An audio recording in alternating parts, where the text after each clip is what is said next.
Good day mga ka-voltage! So karon, I will demonstrate on how to create Ethernet cable using UTP or Unshielded Twisted Pair. So ang Ethernet cable kinani siya duha ka types. First, straight through cable. May kaduha, crossover cable. Ako ang i-demonstrate karon kay ang straight through cable ra. But before that, let me introduce first the materials I will use during the demonstration. We will be using UTP cable, crimping tool, network tester, wire cutter, wire stripper, and RJ45 connector. First step, strip the cable. So we will strip about 1 inch of the outer jacket. Susunod sa UTP cable, kinana siya yarn o plastic.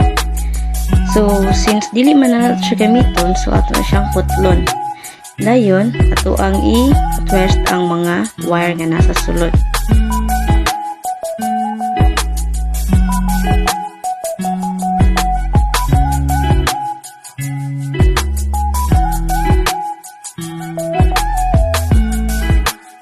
Step 2.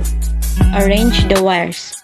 So, atong i-arrange ang wire using T568B color coding. So, maguna ang white-orange, orange, white-green, blue, white-blue, green, white-brown, and brown. Step 3. Insert and crimp. So, cut the tips evenly. Dayon, insert the wire into the RJ45 connector.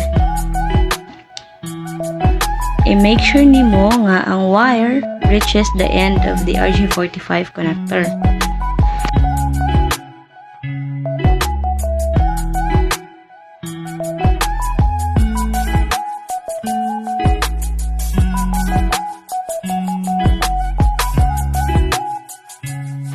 So after inserting the wire sa RJ45 connector, ato na siyang i-crimp para malak.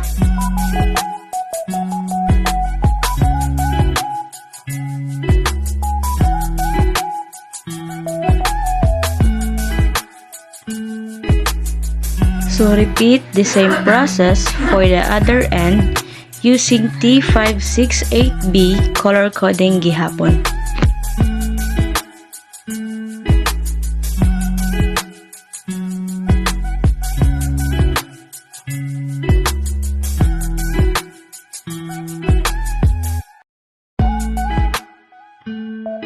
Ang last step kay testing. Dito natin hibaw-an kung ang atong gibuhat nga Ethernet cable kay working ba siya.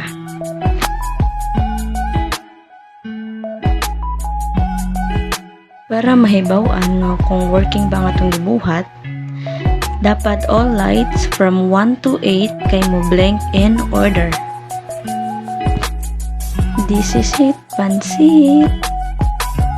Charan! Oh, wow, wow, wow, wow. Thank you for watching.